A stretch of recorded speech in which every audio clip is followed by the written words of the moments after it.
ABG report देखकर कैसे पता करें कि ब्लड सैंपल आर्टीरियल है या वीनस है? एबीजी रिपोर्ट देखकर कब डिसाइड करें कि ऑक्सीजन बढ़ाने की ज़रूरत है या कम करने की ज़रूरत है? इसके साथ साथ हम सीखेंगे एबीजी में PO2, SO2 और मॉनिटर पर SpO2 का क्या रिलेशन है, और इसके अलावा और भी बहुत कुछ सीखेंगे। वेलकम टू क्लिनिकल मेड, जहां हम क्लिनिकल प्रैक्टिस में काम आने वाले कंसेप्ट को एकदम आसान भाषा में समझते हैं। जब हम सांस लेते हैं तो ऑक्सीजन सबसे पहले लंग से ब्लड के प्लाज्मा में जाती है और वहां से दो जगह चली जाती है। एक बड़ा हिस्सा आरबीसी में मौजूद हीमोग्लोबिन के साथ जुड़ जाता है और बची हुई ऑक्सीजन ब्लड के प्लाज्मा में ही मौजूद रहती है।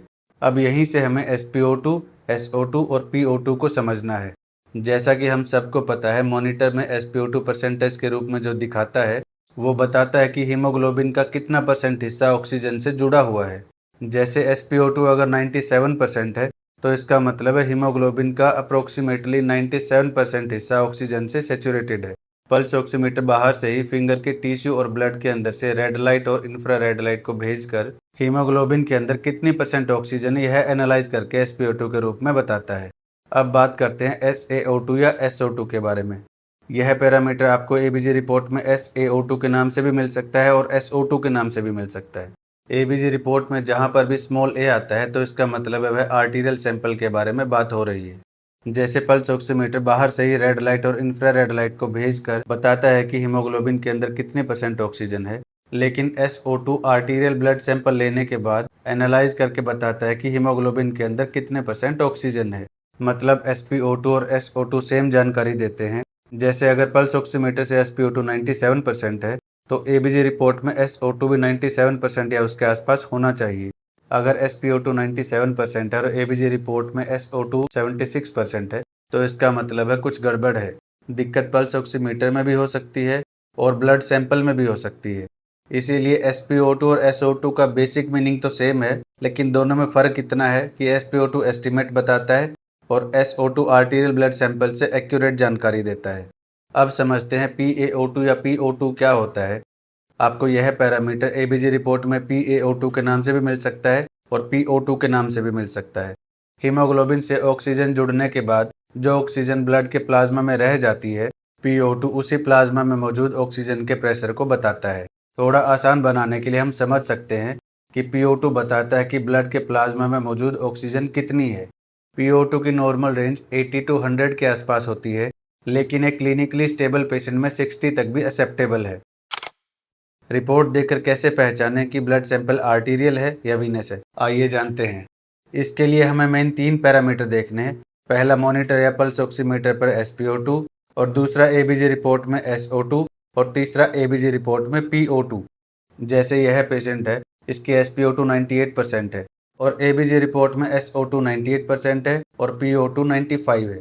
अब हमें पता है कि पल्स ऑक्सीमीटर में SpO2 और एबीजी में SO2 दोनों सेम है और यहाँ पर SpO2 98% है और एबीजी में SO2 भी 98% है, यानी दोनों एक दूसरे के आसपास है और PO2 भी नॉर्मल है। तो यहाँ पे बहुत ज़्यादा चांस है कि ब्लड सैंपल आर्टीरियल है, वीनस नहीं है। अब दूसरे एग्जाम्पल से समझते हैं कि ब्लड सैंपल आर्टीरियल है या वीनस है। इसमें SpO2 98% है, PO2 38 है और SO2 72% है। तो अब यहाँ आपको क्या लगता है, यह सैंपल आर्टीरियल हो सकता है या वीनस हो सकता है? चलिए पता करते हैं। अब ध्यान दीजिए, यहाँ पर SpO2 98% है और SO2 72% है और PO2 38 है। अगर यह ब्लड सैंपल आर्टीरियल होता तो SpO2 98 के साथ साथ SO2 को भी 98% या उसके आसपास होना चाहिए था।